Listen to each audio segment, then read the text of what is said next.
the early 1900s, we see Hawaiian being taught at the University of Hawaii, but as a foreign language. And, you know, truthfully speaking, I think it was a foreign language at that time. People could start to learn their language. It's unfortunate too, though, right, at the same time that their language is taken away and then you have to go back to a university to learn your language. So over the years, Hawaiian language still didn't have the same kind of interest as other languages had, and nobody really understood why Hawaiian language would be waiwai or valuable, and so not many people were taking it. So in 1978 at the Constitutional Convention, Hawaiian language is officially made the language of the state of Hawaii along with English. Let's just pause on that because Hawaiian language is accepted as the official language of the state of Hawaii. I would think that if it's the official language of the state of Hawaii, we would see more Hawaiian language around us. And so now we're looking at almost 50 years since that, that happened.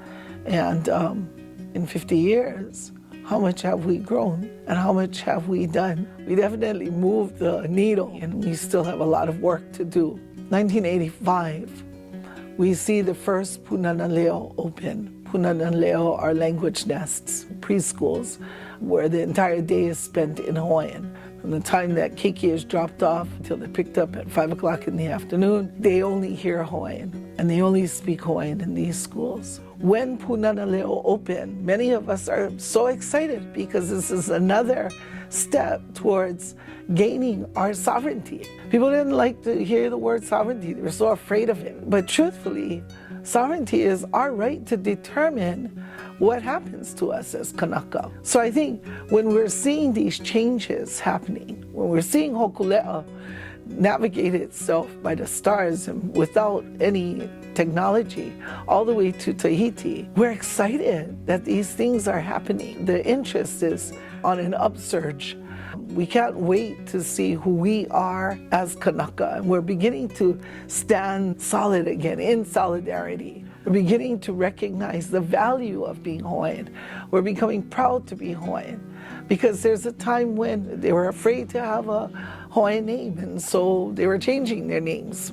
Now in '86, we have Hawaiian language being accepted as the medium of education in Hawaii for public schools. So we see Kula Kaiapuni open. It's an exciting time because we're seeing Hawaiian actually being recognized as a true language in sailing, in hula, in dancing, in farming, in fishing, and all of a sudden there's this renewed pride, renewed appreciation for being Hawaiian. I remember there was the year of the Hawaiian, I think the late 80s. We saw Hawaiians turning out, by the hundreds at Aloha Stadium again because of the pride that they felt. And then in 1993, when we commemorated the overthrow of our queen, and more Hawaiians came to Iolani Palace to stand in solidarity and to stand strong. It's a great time for Hawaiians. We're coming alive. And we're seeing at the university, Hawaiian language classes are taking off. We end up with more sections of Hawaiian 101 that they have for Japanese 101. Hooray, hulo, that's a huge win for us. This feeling of pride is happening all across Hawaii. And yet there's also a fear of what does this mean? How do we move forward? We see wins across the state of Hawaii. Not to say that there are definitely losses too, and a lot of suffering still happening for our people.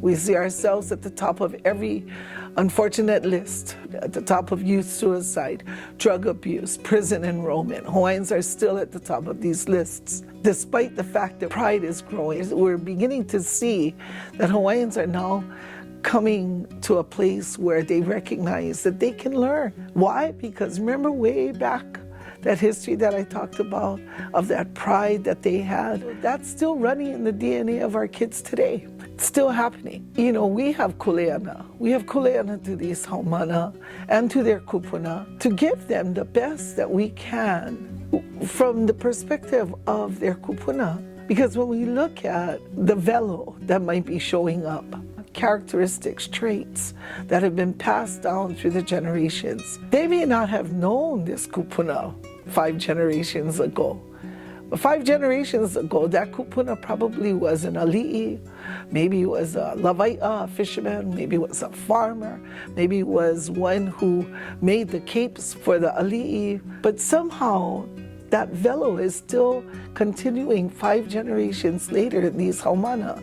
No, they may not be bird catchers, they may not be great fishermen or chiefs, but there's a velo that's there. There's a characteristic, a trait that's there that we need to pick up on, and we need to recognize that it's still there. Those gifts that they have of being able to sit long enough to listen to a mo'olelo, to sit long enough to kilo someplace that teaches them the movement of clouds or how plants are growing. But there has to be that na'au to be able to sit long enough to kilo. Maybe that's the velo that's come through. Maybe the velo is for them to be able to speak for others. But we now know, right? Because now we know all of these things about their kupuna, the stock that they come from, this thriving race that our children come from. How do we wake up the DNA inside of them that they can make good choices, they can make right decisions for their future so that they can serve their lahui with the best of who they are? Now you know, right? So it's easy to say, okay, well, I know it, and then just walk away. But the truth is, once you know, you can't ignore it. You know, it's like walking into a dark room. You walk into this room, you don't know what's in there or anything. Typically, you're going to tread softly, but some people just rush in there, start banging into the furniture, clipping their leg, banging the baby toe. I got you on that one, yeah. But you get hurt just coming into it without any knowledge. The next time you walk into that room, even if it's dark, you still have some knowledge. That's what you have today. So you're not going to just rush into there. You're going to be careful. You're going to be aware that there are some things that you need to think about, you need to navigate through. Sometimes we have to move with our na'au and not just with our brain. In fact, more often, our na'au is telling us the things that we should know and pay attention to. We need to be maka'ala and akahele. Those are 2 words that I think are really important for us, that we stay alert and we're careful about how we move in our space.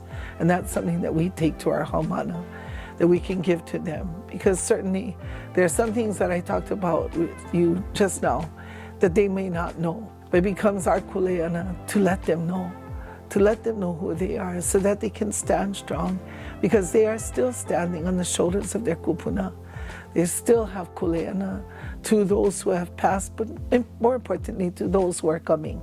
And so we hold that space for them. We are the examples of how to navigate this. If they can see in us the love for their ohana, their kupuna, their mo'okuauhau, and the love that we have for our own mo'okuauhau, no matter where we come from, when our haumanas see that, they recognize that they have value and that who they come from has value to their lives today in contemporary society. So I encourage you to continue to do the good work that you've been called to do, and that you understand the importance of why we teach from this space of HCBE, because we're so blessed that we get to teach all Hawaiian kids in one place, because they're all Hawaiian and they all have this inside of them. And so we have kuleana to share that with them. So I wish you all the best. Mahalo nui, aloha.